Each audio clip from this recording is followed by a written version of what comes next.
마지막부의 찬양에 봄이 왔습니다. 비발디의 사계가 생각나는 봄은 오고 우리는 잠이 오고 정신을 바짝 차리시고 우리 예배합시다. 오늘도 하나님께서 준비하신 은혜와 복이 충만하기를 축복합니다. 하나님께서 하시려는 일을 믿는 인생은 기도하게 됩니다. 하나님께서 역사하신 것을 본 인생은 더 기도하게 됩니다. 그것이 하나님의 말씀을 확신한 인생의 반응입니다. 하나님은 기도하게 하시고 기도를 들으시기를 원하십니다. 엘리야는 3년 6개월 동안 닫혔던 하늘을 여는 기도를 했습니다. 하나님은 그 기도를 들으시고 비를 주셨다 그래요. 그야말로 가뭄과 고통이 한순간에 해결되는 응답이었습니다. 엘리야의 기도에 비가 내리고 땅이 살고 산천초목이 살고 사람이 살았습니다. 기도하는 사람이 있는 땅을 하나님은 응답하셔서 하나님의 은혜가 임하게 하시고 그리고 세상을 살게 하십니다. 성경은 이러한 역사가 엘리야에게만 주신 것이 아니라 이 땅을 사는 모든 성도들에게 주신 능력인 것을 말씀하고 확증하십니다. 야고보서 5장 17절에 엘리야는 우리와 성정이 같은 사람이로되 우리와 성정이 같은 사람이로되 그가 비가 오지 않기를 간절히 기도한 즉 3년 6개월 동안 땅에 비가 오지 아니하고 다시 기도하니 하늘이 비를 주고 땅이 열매를 맺었느니라. 따라합시다. 내게도 있었다. 기도의 능력과 기도의 영향력이 내게도 있었다는 겁니다.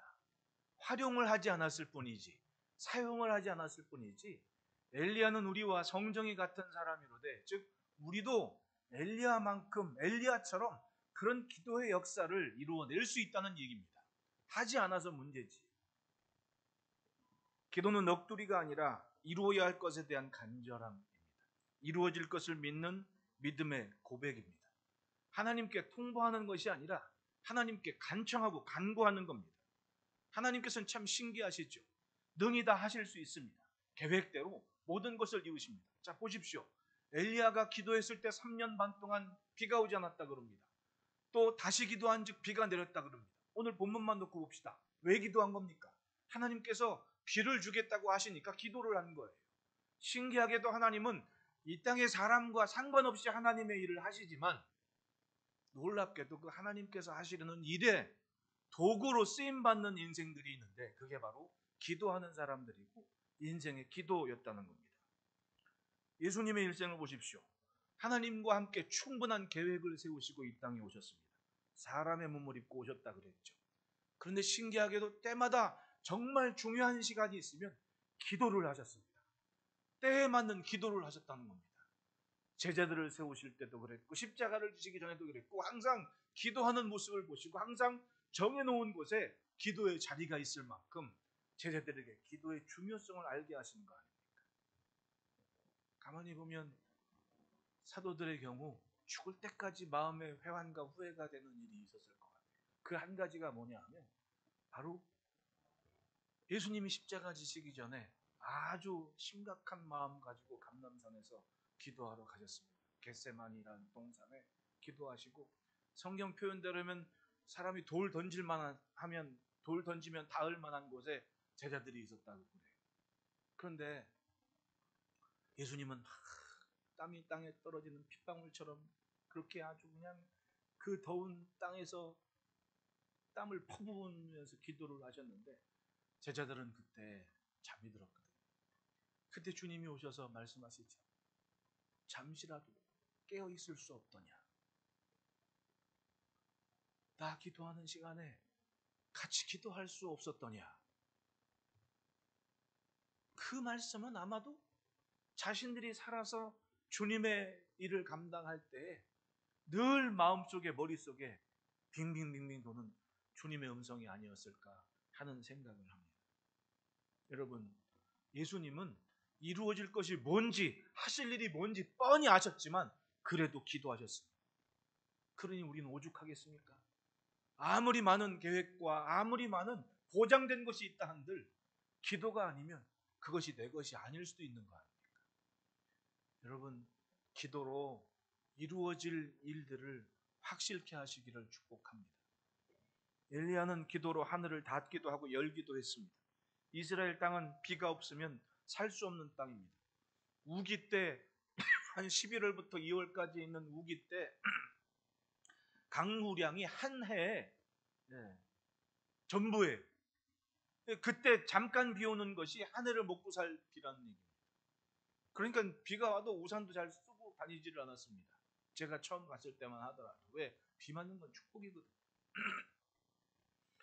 절망의 시대 모든 것이 가능성이 묻어있는 때 이스라엘은 하나님의 말씀을 듣고 간절히 사모합니다.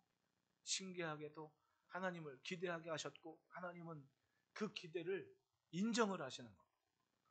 나라가 망하고 바벨론으로 포로로 잡혀갔을 때 에스겔 선지자에게 환상을 보여주시고 사명을 주시면서 내가 내 이름을 위해서 예루살렘을 반드시 회복할 것이다. 즉 인생과 상관없이 하나님은 하나님의 이름을 지키기 위해서 예루살렘을 회복하실 거라고, 하나님의 백성들을 예루살렘으로 이스라엘로 돌려보낼 거라고 말씀을 쭉 설명을 하세요.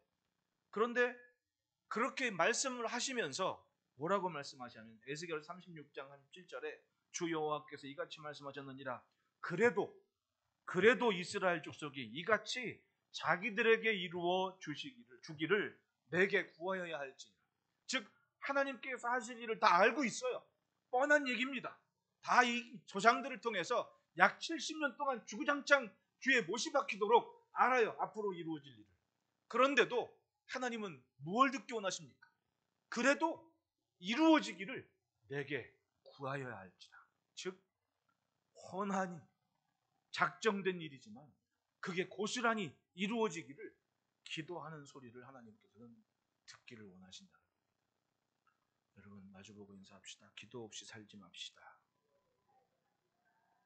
하나님은 확실하게 준비하고 계십니다.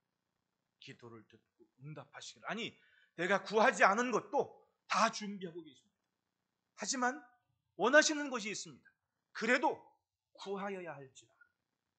기도 소리를 듣고 계시는 거예요. 듣기를 원하시는 거예요. 예수님 말씀하십니다. 요한복음 14장 13절 14절에 너희가 내 이름으로 무엇을 구하든지 내가 행하리니 이는 아버지로 하여금 아들로 말미암아 영광을 받으시게 하려 함이라. 내 이름으로 무엇이든지 내게 구하면 내가 행하리라. 주의 영광을 위해 이루어 주실 것을 믿고 책임지실 것을 믿고 구하라는 얘기입니다. 그래서 하나님의 이름이 반드시 영화롭게 되는 은혜가 있는 삶을 하나님은 찾고 계시는 거예요. 그러므로 따라합시다. 약속을 붙잡고 기도한다. 41절 42절에 엘리야가 아합에게 이르되 올라가서 먹고 마시소서 큰 빗소리가 있나이다. 아합이 먹고 마시러 올라가니라. 엘리야가 갈멜산 꼭대기로 올라가서 땅에 꿇어 엎드려 그의 얼굴을 무릎 사이에 넣고 라고 얘기합니다. 엘리야가 기도를 했습니다. 갈멜산 꼭대기로 올라갔습니다. 그곳이 어떤 자리였습니까? 얼마 전에 바알과 아세라의 선지자들과 재물을 쌓아놓고 기도 응답의 대결을 펼쳤던 영적인 전쟁의 현장 아닙니까? 거기서 하나님께서 불을 내려 응답하셨고 이스라엘은 그것을 보았습니다. 바알과 아세라의 선지자들이 850명이 한날 도륙을 당했습니다. 영적인 승리였습니다. 그런데도 정신 못 차리는 겁니다. 그러나 하나님은 분명하게 기도의 응답한 그 장소에서 다시금 비를 주시는 응답의 은혜를 주시는 거예요. 보게 하십니다. 왕과 백성이 그것을 보게 하시는 겁니다. 이 기도의 모습이 참 독특하지 않습니까? 갈멜산 꼭대기로 올라가서 땅에 꿇어 엎드려 그의 얼굴을 무릎 사이에 놓고, 나는 절대 불가능한 것을 엘리야는 가능했다는 거 아닙니까? 얼굴이 무릎 사이로 들어가는 사람이 나는 안 됩니다. 가로막히는 게 있어가지고 절대로 할 수 없는 그 기도의 품을 엘리야는 하셨다는 거 아닙니까? 따지고 보면 절박함. 난 어떡하지? 3년 반 동안 비가 오지 않았던 그 기간에 엘리야 역시 얼마나 힘겨웠던지 알만한 대목 아니에요? 이스라엘만 힘들었던 것이 아닙니다. 엘리야도 힘들었습니다. 함께 지내온 세월. 그러나 그걸 알기에 고스란히 기도를 했습니다. 간절한 기도였습니다. 사실 이 기도에 있기 전에 그 기도는 하나님께서 말씀하신 것을 약속 삼아 붙잡는 확증이었던 겁니다. 18장 1절에 많은 날이 지나고 제3년의 여호와의 말씀이 엘리야에게 임하여 이르시되 너는 가서 아합에게 보이라 내가 비를 시면에 내리리라. 이건 하나님께서 하실 일입니다. 내가 비를 치면에 내리리라. 이건 앞으로 하나님께서 하실 일이 분명해요. 분명한 건 알지만 그 약속을 말씀을 들은 엘리야는 그 말씀을 약속으로 붙잡고 그 비를 달라고 기도를 한 거 아니에요. 알지만 기도하지 않는 사람이 있고 알기 때문에 기도하는 사람이 있어요. 우리는 알기 때문에 기도하는 사람들이죠. 하나님께서 비를 지면에 내리시겠다는 음성을 듣고 엘리야는 인식했습니다. 아, 비가 올 것이구나. 그리고 그것에 맞춰 기도를 합니다. 믿음으로 들은 것이 바로 기도의 힘이었습니다. 여러분, 주의 음성, 주의 말씀을 들을 때는 믿음으로 들으시기를 축원합니다. 왜냐하면 믿음은 들음에서 난다 그러지 않습니까? 들리는 말씀에 오늘 내게 필요한, 오늘 내가 붙잡을 주의 말씀이 있는 거예요. 왜? 말씀은 살아있기 때문에. 단순히 글자로 기록된 그거 아니에요. 들리는 순간, 믿음으로 듣는 순간 그건 내게 이루어질 주의 역사가 되는 겁니다. 이 모습을 통해 알 수 있는 것은 하나님은 이루실 일도 기도하는 것을 들으신 후에 행하신다는 거예요. 믿으십니까? 그래서 엘리야의 그 기도를 본 겁니다. 야, 너 나랑 얘기했잖아. 이럴 수도 있는 거 아니에요? 엘리야가 분명히 하나님의 말씀을 듣고 갔거든요. 그러면 가서 뭘 해도 비는 올 겁니다. 그런데 거기서 머리가 무릎까지 들어가도록 그렇게 접혀가지고 폴더기도를 하는 엘리야를 보고 하나님은 그리실 수 있는 거 아닙니까? 야, 좀 전에 내가 얘기했잖아. 그거 할 거야. 그런데 그 엘리야의 기도는 안 하실 수 없는 간절한, 간곡한 땅의 부르짖음이 됐던 거예요. 그렇다면 응답을 위해서는 먼저 말씀을 들어야 돼요. 말씀을 붙잡는 게 먼저입니다. 들린 말씀이 약속이 되는 겁니다. 그리고 기다리는 겁니다. 기도하면서. 따라합시다. 기도는 기다립니다. 하나님의 신호를 기다립니다. 하나님께서 이루실 일을 기다리는 겁니다. 하나님께서 어떻게 하실지 분명히 그 역사를 바라보고 사모하고 기다리는 겁니다. 구름과 바람이 일어나는 그 시간을 기다리는 겁니다. 응답의 때는 내가 원하는 시간이 아니에요. 응답의 시간은 하나님의 시간이고, 그러니까 알지만 기다립니다. 하나님께서 하시고. 할 수 없는 것에 집착하는 것보다 할 수 있는 것에 열심을 내는 게 맞잖아요. 내 힘으로 어찌할 수 없는 것 때문에 불안하고 조바심 내고 할 필요가 없는 겁니다. 문제가 있으면 그게 내가 어떻게 할 수 있는 것이 아니라면, 그렇다면 지금 내가 할 수 있는 게 뭐냐? 그게 가장 빠른 게 기도 아닙니까? 어차피 내가 고민한다고, 두려워한다고, 걱정한다고 바뀔 거 아닙니다. 내 힘으로 바뀔 수 없는 것이라면 내가 할 수 있는 것은 바로 기도라는 거예요. 여러분, 아무것도 할 수 없으면 그냥 내 앞에 있는 일만 잘하면 돼요. 안 그래요? 그게 제일 먼저지. 걱정 근심한다고 안 바뀔 게 바뀝니까? 그건 절대로 아닌 겁니다. 중요한 것은 내가 할 수 있는 것부터 찾아야죠. 하나님의 자녀들이 가장 쉬운 거, 가장 제일 잘하는 거 기도입니다. 그 기도에서 하나님은 기다리고 계셨던 겁니다. 내가 기다리듯 하나님은 기도의 자리에서 나를 기다리고 계셨던 거예요. 43절에 그의 사위하는 길에 올라가 바다 쪽을 바라보라. 그가 올라가 바라고 말하되 아무것도 없나이다. 구름도 바람도 아무런 변화도 없습니다. 그러나 하나님이 움직이신 것을 보고 싶어서 엘리야는 자꾸만 올려보내서 뭐 있나 자꾸 한번 가보라고. 그 갈멜산 꼭대기에서 하이파 앞에 있는 지중해 쪽을 바라보면서 저기서 뭔가 있어야 되는데, 저기에 뭔가 있어야 되는데 아무것도 없는 겁니다. 그래도 그냥 기도하는 거예요. 왜냐하면 들은 게 있어서. 비를 주시겠다고 했으니 그게 이때가 아니라고 누가 말할 수 있느냐. 그리고는 기도를 하는 거예요. 여러분, 응답은 철저하게 하나님의 시간입니다. 가만히 지나온 세월을 돌이켜보면 맞아요. 하나님은 하나님의 일을 하시는 것이고 우리는 다만 그 자리에 서 있을 뿐입니다. 서 있을 뿐인데, 그런데 하나님은 그걸 귀하게 여기시고 그걸 인정해 주시는 거예요. 우리 애들이 또 이번에 고3 친구들이 다 대학 가가지고 얼마나 또 마음에 한시름 넣고 마음에 짐고, 엄마들도 본인들은 또 오죽도 속 탔겠어요. 안 그러냐 소영아, 그지? 나는 충분한데 세상이 나를 인정하지 않는 것 같은 고독함이 조금은 있었을 거예요. 나도 그랬거든. 나도 그랬었어요. 그런 적이 있었거든요.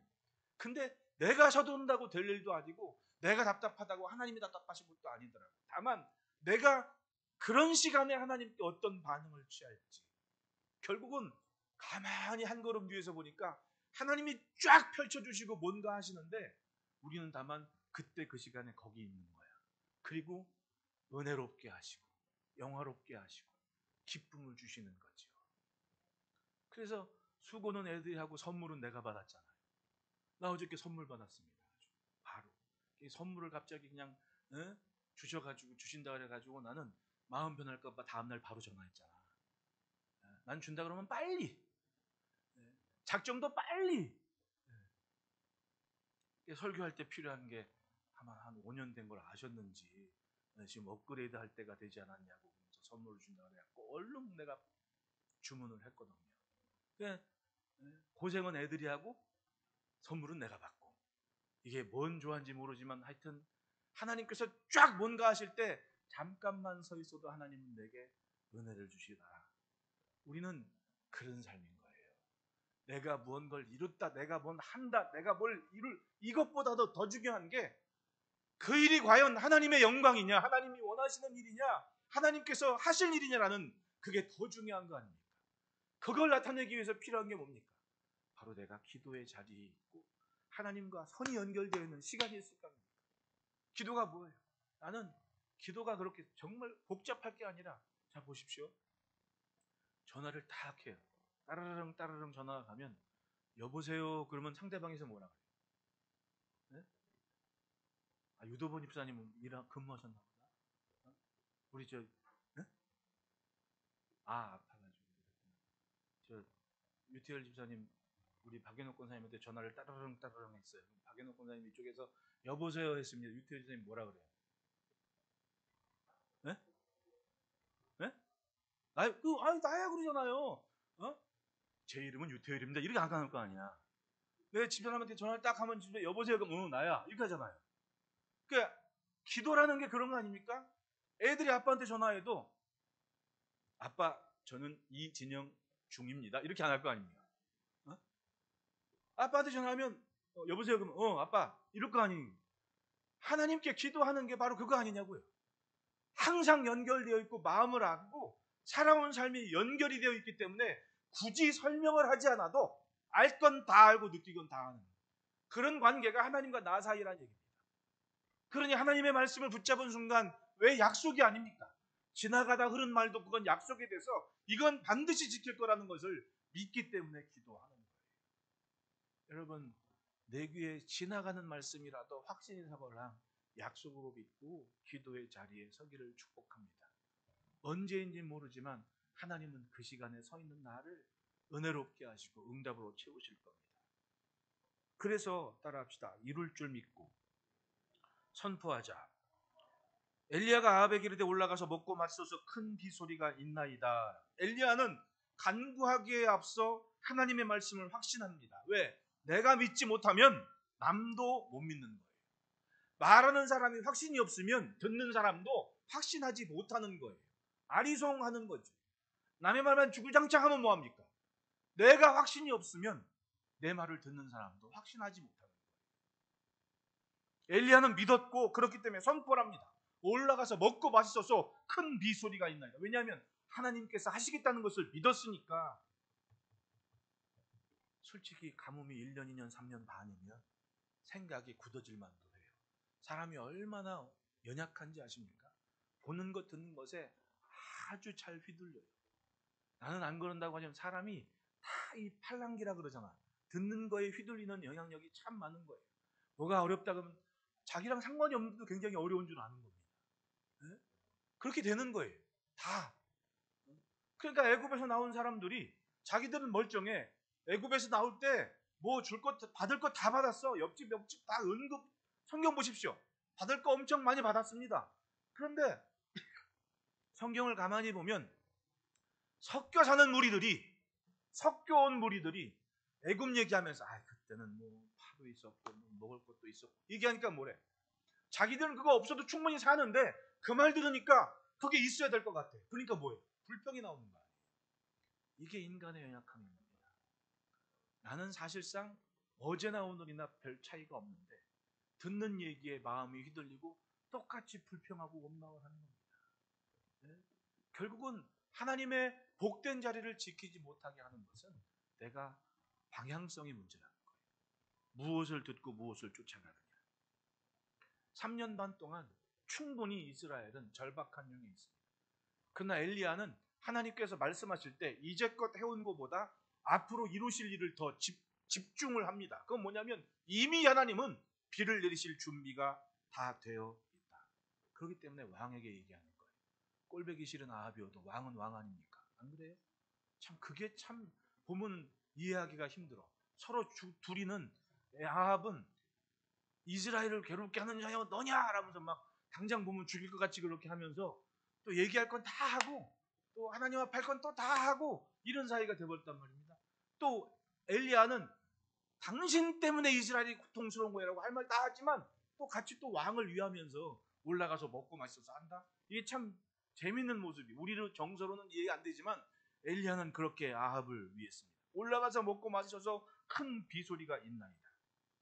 이 순간 기도의 자리에 나가면서 왕에게 외친 소리는 확신에 찬 믿음의 소리였고 어떻게 살아가는지 알만한 대목이에요. 자, 왕에게 올라가서 먹고 마셔서 큰 비소리가 있나이다라고 말하는 시간이 기도하기 전이에요, 기도한 후에? 아직 기도의 자리에 가기 전인데 기도의 자리에 가면서 뭘 선포한 겁니다. 비는 옵니다. 당신은 가서 먹고 마십시오. 그리고 자기는 기도하라 한 거예요. 이 모습이 얼마나 멋집니까? 기도의 자리에 앉기 전에 벌써 기도의 응답은 시작된 것을 믿고 선포를 하는 거예요. 여러분 이사야서 57장 19절에 하나님께 대해 이렇게 묘사해요. 입술의 열매를 창조하는 자 여호와, 즉 내가 말하는 것을 하나님께서는 만들어 주신다. 할렐루야. 입술의 열매를 창조하시는 자. 따라합시다. 말이 신앙이다. 내가 하는 말이 내 신앙인 걸 알아야 돼. 왜? 하나님은 내 입의 소리를 들으시고 열매를 준비하시니까. 얼마나 신나요. 그러니까 말 한마디 한마디가 얼마나 믿음이 담긴 얘기예요. 그러니까 자녀들도 정말 번성하고 창대하도록 많이 축복하십시오. 아무리 아이가 평균 다른 사람들이 볼 때 누가 뭐라 그래도 내가 내 자식만큼은 하나님께서 번성하고 창대하실 것을 믿고 축복하는 책임이 있는 거예요. 왜? 내 자식이니까. 그 얘기 알아? 개구리 엄마하고 개구리 아들이. 개구리 아들이 나가가지고는 막 찔끔찔끔 짜고 어느 날 울고 들어와가지고 엄마가 개구리 엄마가 너 왜 그래 왜 그래 무슨 일이야? 애들이 내 입 크다고 놀린다고. 그러니까 네 입이 어디 크냐 내가 뽀뽀해 줄게 하면서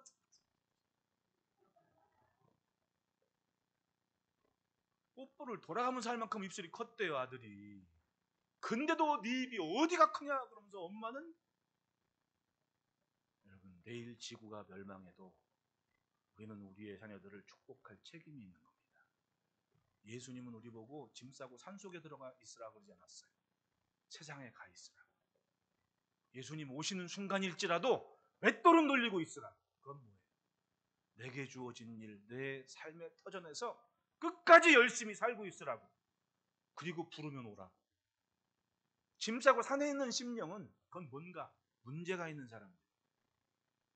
내일 주님 오셔도 오늘 나는 자녀를 축복하고 땀 흘려 수고하고 번성하고 창대한 꿈과 소원을 삼고 오늘 맷돌을 돌리고 있어야 됩니다. 그게 어미 아비의 책임인 겁니다. 그리고 확신합니다. 소원의 기도의 열매가 이루어지기를 기도하고 자녀를 축복하는 게 엄마 아빠의 책임이고 그리고 성도의 사명인 겁니다. 그러므로 따라합시다. 말이 기도가 되게 하자. 바라는 것이 나타내도록 말이 기도가 되는 거예요. 그러니까 뭐 금식을 몇 번 하고 기도했네 다 따지고 보면 다 자기 자랑이지. 솔직히 평범하게 사는 사람들이 평범한 일상의 언어에 믿음을 나타내는 게 얼마나 중요해요. 나는 한창 관공서 같은데 연사로 초대받아가지고 강의했던 그 김미경 씨 강의 중에 그 방송에서 한번 엄마 얘기해 주는데 난 그 엄마가 진짜 대단한 분이라고 생각해요. 그 옛날에 자녀 교육과 미래 비전에 대해 깨어있는 엄마라고 생각을 해요. 그 엄마가 양품점을 했대요. 근데 이 딸이 피아노 전공해가지고는 여기저기 하는데 안 되는 게 그렇게 많더래. 근데 어느 날 엄마한테 이제 마음이 울적해서 엄마를 찾아갔더니 엄마가 그런 얘기를 해요. 야, 너는 안 될래 안 될 수가 없는 애야. 왜 그러냐? 내가 널 낳았을 때 태몽이 안개가 끼고 어수고저건데 갑자기 해가 쫙 떠오르고 막 뒤집어쩍 하는데 흰 말이 하나가 탁 지나가고 그 말 탄 사람이 나를 이렇게 쳐다보더라. 그 말 들으니까 기분이 좋아야 하는 거야. 엄청 좋았대. 그래갖고 그 엄마 말에 막 용기를 얻어가지고 막 힘을 얻어가지고 열심히 하다가 어떻게 하다가 자기가 강연 한 번 했는데 이렇게 빵 터져가지고 막 여기저기 불러다니면서 스피치를 하게 됐다는 얘기를 하는데 나중에 엄마가 그러더래. 그거 뻥이었다고. 그러면 이 엄마가 도대체 얼마나 깨어있는 분입니까? 그 말 한마디가 절망 중에 인생의 갈팡질팡한 시기에 확실한 선을 하나 갖고 살도록 힘을 실어준 엄마 아닙니까? 이게 바로 말의 권세라는 겁니다. 아무리 힘겨운 중에도 앞서가는 사람들은 뒤따르는 사람에게 꿈이 있고 소원이 있도록 길을 열어줄 책임이 있는 거예요. 그게 뭐 믿음의 선포 아닙니까? 그게 곧 말이 기도가 되게 하는 겁니다. 44절에 일곱 번째 일어선 그가 말하되 바다에서 사람의 손만한 작은 구름이 일어나나이다. 이르되 올라가 아합에게 말하기를 비에 막히지 아니하도록 마차를 가지고 와서 내려가줘서 하라 하니라. 믿고 선포하니까 하나님께서 움직입니다. 왜? 바람과 구름이 일고 손바닥만한 작은 구름이 벌써 나타났습니다. 그거는 하나님께서 말씀하시는 것이 이제 이루어지는구나. 기쁨의 시간을 맞이하게 됩니다. 여러분, 그래서 말이 나오기 전 생각이 중요하다는 거예요. 생각은 마음속에서 나 자신을 향해 하는 말이 생각이잖아요. 솔직히 우리의 생각이에요. 생각은 가만히 보면 내가 말하기 전에 이 안에서 내가 나에게 말을 하고 있는 거예요. 이 생각이 부정적인 사람은 자기 자신에게 용기를 심어주지를 못해요. 자기 자신의 미래를 가져오지를 못하는 겁니다. 왜? 여기서부터 잘못된 겁니다. 스스로에게 부정적인 것만 심어주고 있는 거예요. 그런데 스스로의 생각이 자기에게 말할 때 네가 하나님의 말씀을 믿는다면 못할 게 뭐냐 라는 말을 한다면 그것이 말로 표현될 때 기도가 되고 용기가 되고 힘이 되는 거 아니에요. 여러분, 마음부터 주의 것이 되도록 기도의 자리에 서시기를 축복합니다. 엘리야를 보십시오. 아합에게는 먹고 마시는 자리에 가라 그랬지만 자기는 기도의 자리로 갔다 그러지 않습니까? 이게 우리가 할 일이에요. 우리나라를 보십시오. 그야말로 저 나라가 없어질 뻔한 그때 대통령이 그 부산에 피난 온 교회들한테 그 와중에 그 교회를 찾아가지고는 기도해달라. 저기서 날씨가 개어야만 폭격이 있고 낙동강을 밀고 올라가서 전세를 역전시킬 수 있으니까 이건 하나님밖에 못한다고 기도를 해달라. 그렇게 기도 부탁을 한 나라에 흔적이 있는 나라가 우리나라. 제가 한 10여 년에 그런 얘기하는 나 처음 외국 나갔을 때 느낀 게 아직도 한국 하면 그 뭐예요? 이거 뭐라 그래요? 각시춤 추는 그거 부채춤 그걸로 알고 있더라. 간판이 아유 한 10m짜리 간판에 꼭두각시 꼭 뭐라 그래? 그 춤추는 그게 전문가. 그러니 알겠어요, 우리나라는. 모르는 거예요. 그래서 내가 느낀 게 그런 아직도 뭐 한류 어쩌고 저쩌고 하지만 한 10년 봐야 되겠구나. 근데 보십시오, 지금 우리나라. 내가 가만히 보니까 처음 내가 그때 유일선 집사님하고 태국 거쳐간다고 갔었는데 우리 보기를 뭐 그렇게 뭐 이렇게 높은 자기네를 자부심을 갖고 있지 우리를 그렇게 우리나라를 좀 위상이 높게 그렇게 보지를 않아요. 딱 하나만 마음에 들었어. 나보고 원빈이래. 원빈 있거나 말거나지만 나는 그래서 그 순간 야, 이 사람이 참 보는 눈이 세련됐구나. 그것 말고는 그렇게 기분은 안 좋았어요. 왜냐하면 우리나라의 위상을 그렇게 높게 하지 않았거든요. 근데 한 15년 지나니까 다른 거예요. 우리나라 사람들 딱 보기를 엄청 부러워해요.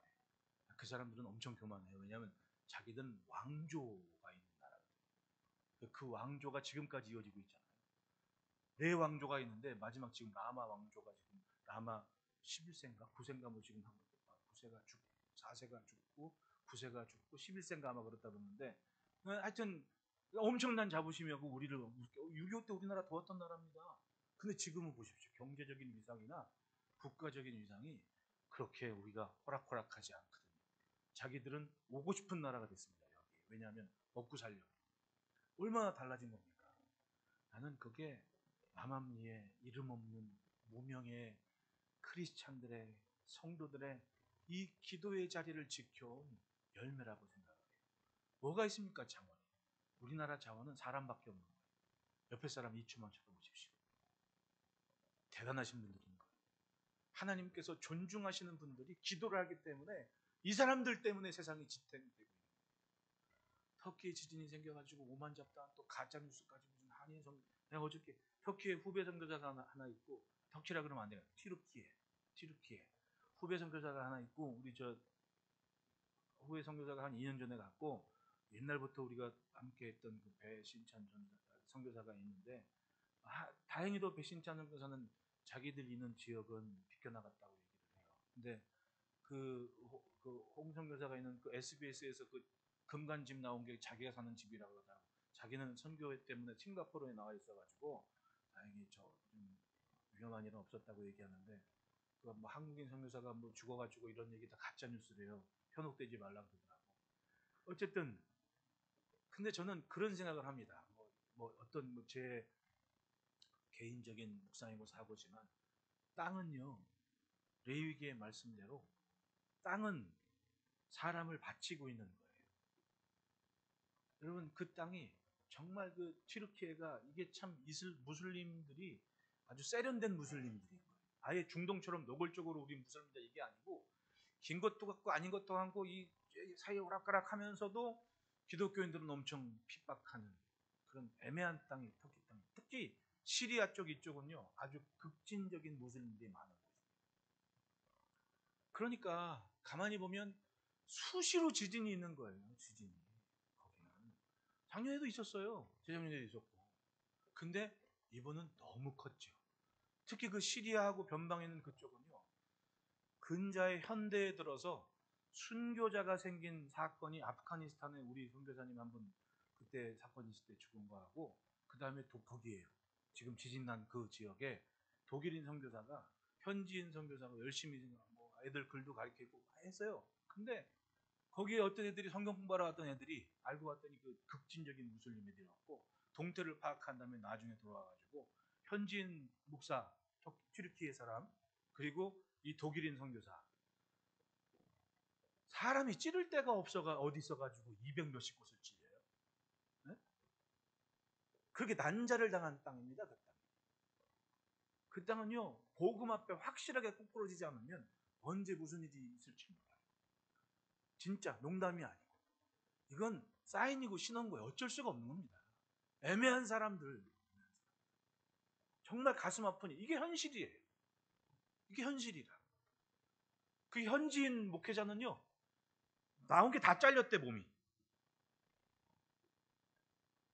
그렇게 잔인한 땅이에요. 땅인들 오죽하겠습니까? 아픔이지만 영적인 분별은 있어야 됩니다. 하나님은 땅을 흔드세요. 계시록을 보십시오. 내 귀퉁이를 잡고 흔드신다고 얘기해요. 뭔 일은 없겠습니까? 그러니까 여러분 복음을 붙잡고 산다는 것이 쉬운 일은 아닙니다. 힘겨운 일, 오해도 많이 받고 괄수도 많이 받지만 그래도 버티는 삶이 있을 때 하나님은 하나님의 일을 하실 줄입니다. 그래도 남아서 구호물 품하고 담년이 뭐니 원장 받아갖고 하는 일이 선교사들이 지금 그거 하고 있다 그러더만. 여러분 세상이 안전한 것은 하나님의 말씀을 믿고선 삶이 있기 때문입니다. 그러므로 여러분 하나님의 말씀을 믿는 믿음의 선포로 더 귀한 영향력을 펼쳐가는 삶을 지켜갑시다. 내 말이 내 믿음이라는 것을. 그래서 따라합시다. 이루기까지 멈추지 말자. 43절에 엘리야는 사원에게 그렇게 합니다.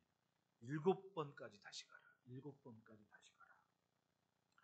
여기 7번이라는 얘기는 7번쯤은 될 거야 라는 게 아니죠. 7번까지 다시 가라는 얘기는 이건 될 때까지 가라는 겁니다. 보일 때까지 가라는 겁니다. 이룰 때까지 가라. 이게 7번의 의미입니다. 이게 7번의 의미는 이루어질 때까지 계속 가라고. 끈기의 기도였습니다. 그러니 뭔가 변화가 보일 때까지 계속 기도를 하라. 기도를 시작했으면 기도의 자리에서 쉽게 물러서지 말아야 됩니다. 한두 번 기도하고 이 뜻이 아닌가 보다. 참 주의 뜻 참 잘 찾아요. 그럴 때는 마음에 품고 믿었으면 이룰 때까지 기도하는 거죠. 하나님은 응답하실 준비를 하고 계십니다. 예수님은 누가복음 18장에 하나님을 두려워하지 않고 사람을 무시하는 재판장을 통해 그런 비유를 하십니다. 항상 기도하고 낙심하지 말아야 될 것을 비유로 말씀하시는 거예요. 하나님을 두려워하지 않고 사람을 무시하는 재판장이 어떤 과부가 자기 억울한 일을 가서 얘기하니까 뭐라고 얘기하냐면 안 들어줬거든요. 왜냐하면 자기는 하나님도 두렵지 않고 사람도 무시하니까 억울한 일 당한 과부가 뭘 건지고 있어 내가 저 사람하고 상종을 해 무시했다는 겁니다. 근데 가만히 보니 이 과부가 계속 오는 겁니다.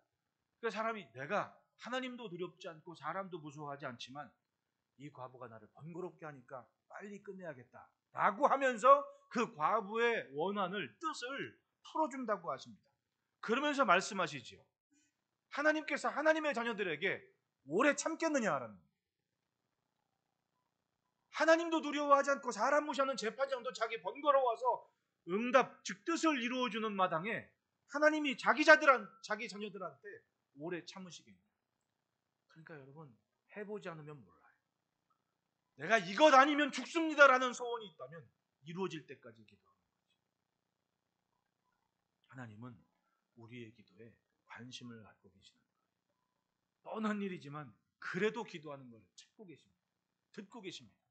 뻔한 일이지만 그래도 기도하고 있으면 그 기도가 하나님은 더 신나는 거예요. 스가랴서 10장 1절 말씀에 봄비가 올 때에 여호와 곧 구름을 일게 하시는 여호와께 비를 구하라. 여러분 봄비가 올 때라는 얘기는 뭐 하든 비는 오는 거예요. 근데 비는 와. 그래도 하나님께 비를 구하라. 그러면 무리에게 소낙비를 내려서 밭의 채소를 각 사람에게 주시리라. 더 풍성하게 주시겠다는 거예요. 찔끔찔끔이 아니라 풍성하게 아예 주시겠다. 뭐하면? 비가 오는 중에 더 기도를 하면. 그러니까 기도를 해서 손해볼 건 없는 겁니다. 기도를 한다는 것은 믿음의 확신이자 이룰 것을 더 풍성히 하는 삶이 되는 거예요. 7번까지 다시 가라는 엘리야는 영적인 승리, 기도의 대결에 이긴 후에도 자만하지 않았습니다. 오히려 더 간곡하게 기도했고 듣고 믿은 것을 놓치지 않습니다. 큰 비의 소리를 듣고 있지만 그래도 기도를 했습니다. 자꾸만 살핍니다. 뭔가 변화가 있냐 없냐. 7번까지 가라. 아무리 변화가 없다는 소식이 들려도 멈추지 않고 간구하는 것을 잊지 않습니다. 기도하고 또 기도하다가 힘겨워 머리가 무릎까지 들어갈 지경 되도록 기도를 했습니다. 여러분 기도의 자리에 앉는 절박함은 장차 담아주실 큰 비의 시간으로 보상하실 줄 믿습니다. 여러분 기도 없이 살지 말고 기도하며 삽시다. 번성하고 창대한 꿈이 있다면 소원을 붙잡고 이룰 때까지 기도하는 용기를 가집시다. 매일매일 입술로 선포하며 믿음을 다져갑시다. 그리고 이룰 때까지 기도하며 그 열매가 하나님께는 영광이요 우리의 삶에는 하나님 때문에 기뻐하고 즐거운 날들이 계속 이어지기를 축복합니다. 기도하겠습니다.